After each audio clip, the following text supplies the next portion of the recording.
आधी रात होने को थी मगर अर्चना का कहीं पता नहीं था। यह कोई नई बात नहीं थी। कभी कभी ऑफिस के काम से उसे देर हो जाया करती थी तो कभी भी मोबाइल किस लिए है। कितनी बार कहा कि मोबाइल ऑन रखा करो मगर उसके कान में जूं तक नहीं रेंगती। कहती काम के बीच मोबाइल डिस्टर्ब करता है। मैं कहता खुद ही इत्तला कर दिया करो कब आओगी, जिस पर उसका जवाब बड़ा तल्ख रहता। मेरे पास इतना समय नहीं है। जब परिवार के लिए समय नहीं है तब नौकरी करने से क्या फायदा, कमा किस लिए रही हो। मेरे लिए नौकरी करियर पहले है फिर परिवार। मुझे बहुत कुछ हासिल करना है। मैं तुम्हारी तरह बैंक की मामूली क्लर्क बनकर नहीं रहना चाहती। सुनकर मुझे बुरा लगा। याद रखो आज तुम जो भी हो मेरी वजह से हो। मैंने तुम्हारा सपोर्ट किया होता तो मामूली सी मैनेजर ही रहती। क्या सपोर्ट किया है। अर्चना तैश में आ गई। 9 महीने मैंने अनन्या को कोख में रखा है। इसके बावजूद ऑफिस आती जाती रही। जरा सा संभाल लिया तो इतना एहसान जता रहे हो। सुनकर मुझे आत्मग्लानि हुई। सिर्फ जन्म देने से कोई माँ नहीं बन जाता। बच्चे का परवरिश मायने रखती है। तुमने कितना समय दिया है अनन्या को, ऐसा क्यों नहीं कहते। अर्चना ने तेवर कम होने का नाम ही नहीं ले रहे थे। अर्चना ने कभी भी अपनी गलती नहीं मानी। मुझे इसी बात का अफसोस होता। आए दिन इस तरह से तू मैं होते रहते जो मुझे बेहद बुरे लगते। सोचता बेचारी अनन्या पर क्या प्रभाव पड़ता होगा। जब भी हम दोनों के बीच इस तरह का वाद विवाद होता तो वह एक कमरे में सहमी सी बैठी रहती। अर्चना हमेशा ऐसा नहीं है। हम दोनों ने प्रेम विवाह किया था। सब कुछ अच्छे से चल रहा था। अनन्या हुई तो उसके पालने का समस्या आई तो माँ को दिल्ली बुला लिया। जब वह 10 साल की थी तब माँ चल बसी। उसके बाद आया के भरोसे ऑफिस जाता। मैं तो समय से आ जाता मगर अर्चना पहले से ज्यादा व्यस्त होने लगी। कभी शाम तक 7 तो कभी 8 बज जाते उसे घर आने में। मैंने उसे गंभीरता से नहीं लिया। चलो हो जाता है मगर अब तो हद हो गई। घर के प्रति बिल्कुल बेखबर हो गई। तुम हो ना। सुनकर मेरी भुकुटी तन गई। जवाब देने का यह तरीका है और कैसे दूं। तुम्हारे पैर पड़ूं यह संस्कारी लोगों के लिए है। जब तुम्हें माँ का फर्ज पता नहीं है तो पैर क्या पड़ोगी। कुछ भी कहो माँ तो मैं हूँ, उसकी हूँ ही। इसे कोई इनकार नहीं कर सकता। रही फर्ज बात की तो बात कान खोलकर सुन लो। मैं अपने करियर के साथ कोई समझौता नहीं कर सकती।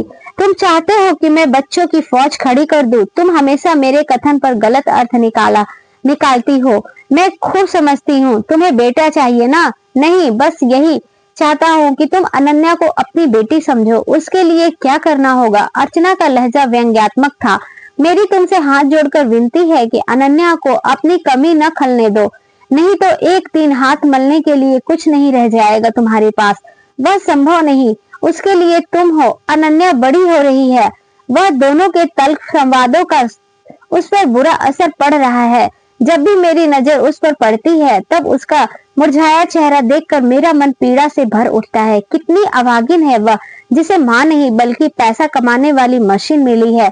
एक रोज ऑफिस से आते बोली, मैं 3 दिनों के लिए सिंगापुर जा रही हूँ। अकेले जा रही हो। नहीं, मेरे साथ रंजन सर जा रहे हैं। आगे पूछा, पापा ये रंजन अंकल कौन है। पहले सोचा टाल दूं मगर अनन्या ने छुपाना आसान न था। वह समझदार हो रही थी। तुम्हारी माँ के बॉस कहकर मैंने चुप्पी साध ली। सिंगापुर से लौट कर आने के बाद अर्चना बेहद खुश थी। बताने लगी कि कैसे रंजन सर उसके काम में बेहद खुश थे।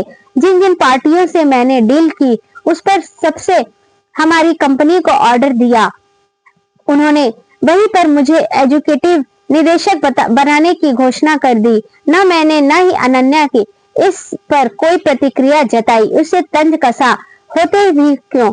वहां बैंक की मामूली क्लर्क कहा, मैं एक बहुराष्ट्रीय कंपनी की एग्जीक्यूटिव डायरेक्टर। होश रखकर बात करो। बहुत हो चुका। मैं चीखा।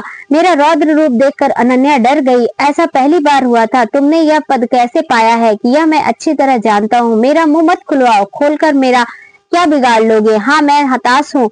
इसलिए नहीं कि तुम मुझसे कई गुना ज्यादा कमाती हो, इसलिए कि जिस रास्ते पर तुम चल रही हो उससे मंजिल के नाम पर एक अंधा कुआं मिलेगा जिसे गिरकर तुम कभी उबर नहीं पाओगे। अर्चना ने बातचीत का प्रसंग बदला। सिंगापुर से तुम्हारे लिए एक बेहतरीन घड़ी लाई हूँ कहकर उसने अपना सूटकेस खोला। जैसे ही घड़ी निकालकर मेरी तरफ बढ़ाया मैंने उसके हाथ उसी की तरफ घुमाकर बोला, मुझे नहीं चाहिए तुम्हारे उपहार। तुम इस लायक हो भी नहीं। अर्चना का इतना कहकर भर था कि मैंने अपने आप पर नियंत्रण खो दिया। एक जोरदार तमाचा उसके गाल पर रशीद कर दिया। वह बिखर पड़ी। जाहिल गंवार, तुमने मेरे गाल पर छांटा मारा। अपनी औकात भूल गए। हाँ, भूल ही गया था। अगर याद रखता तो कब का सुधार दिया होता। तुमने मेरी शराफत का नाजायज फायदा उठाया। अनन्या यह सब देखकर जोर जोर से रोने लगी। मैं तेजी से चलकर उसके पास आया, चुप कराने की कोशिश कराने लगा। पापा कहकर वह मेरे सीने से लिपट गई। उस रात किसी को नींद नहीं आई। अर्चना ने जमकर अपनी भड़ास निकाली। अंततः मुझे ही चुप होना पड़ा। सुबह हुई। हमेशा की तरह मैं ऑफिस जाने की तैयारी करने लगा। हम दोनों के बीच संवादहीनता की स्थिति थी। अर्चना बिना चाय नाश्ते के अपने समय से ऑफिस चली गई। उसके प्रमोशन की खुशी में एक छोटी सी पार्टी ऑफिस में रखी गई थी। हम दोनों का निबाह नहीं हो सकता, अर्चना का जवाब था। मैं समझा नहीं। उसके चेहरा मेरी तरफ उठाया। मैं तुमसे तलाक चाहती हूँ। मुझे अर्चना से यह उम्मीद नहीं थी। हाँ, कभी कभी मेरे मन में ये ख्याल आता था कि इस तरह कैसे चलेगा। अर्चना का रवैया एक तरफा था। उसे अपने आगे कुछ नहीं सोचता था। उसे मुझसे नफरत हो सकती थी, मगर माँ होने के नाते अपनी औलाद के प्रति इस तरह सौतेलापन होना मेरी समझ से परे था। अपनी बेटी का क्या करोगी? अब वह 15 साल की हो चुकी है।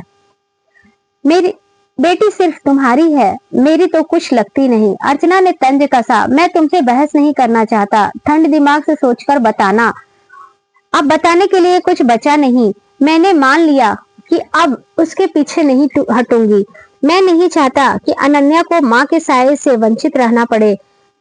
मैंने तो यहाँ तक सोच लिया है कि अर्चना जैसे रहना चाहे रहे, मगर तलाक ना ले। जब काफी समझाने बुझाने के बाद भी उस पर कोई असर नहीं पड़ा तो कहा, अनन्या का क्या होगा, यह फैसला अनन्या पर छोड़ दो। अर्चना बोली, उसे तो माँ बाप दोनों चाहिए, मगर मुझे तुम जैसी पति नहीं चाहिए। मान लो अनन्या तुम्हारे पास रहना चाहे तो क्या तुम उसके साथ न्याय कर पाओगी?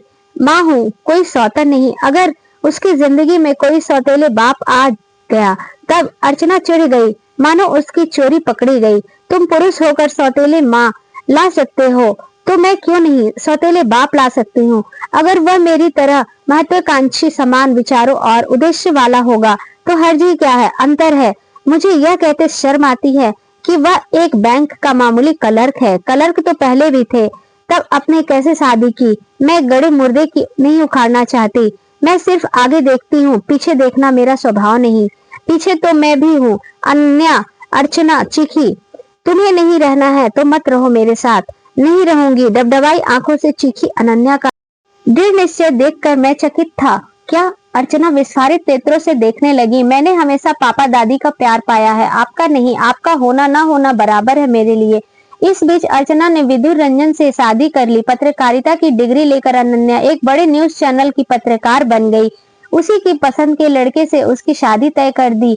आज उसकी मेहंदी की रस्म थी। अनन्या को स्वावलंबी बनाने के साथ साथ नैतिक रूप से भी सबल बनाया। रस्म की अदायगी चल रही थी, तभी फाटक के सामने एक कार रुकी। देखा, एक महिला उतर कर आ रही है। मुझे पहचानते देर न लगी कि वह अर्चना थी। सबकी नजर अर्चना पर थम गई। अर्चना अनन्या की तरफ बढ़ी। अर्चना को आगे बढ़ता देखकर उसके करीब मेहंदी लगाने वाले लोग हट गए। इस अनन्या के करीब आई, आते ही गले लगाकर फुट फुट कर रोने लगी। मेरी बहन से रहा न गया। मेरी तरफ देखते हुए बोली, ये यहाँ क्यों आई है? मैंने कहा, छोड़ो इन बातों को, तुम्हारा यहाँ कैसे आना हुआ? मैं मूल विषय पर आया। मैंने नौकरी और रंजन दोनों को छोड़ दिया है। रंजन को? वह तो तुम्हारा पति है, क्या उससे भी नहीं निभी? मैंने तंज कसा। अब बस भी करो। अर्चना का गला विंध गया। अर्चना को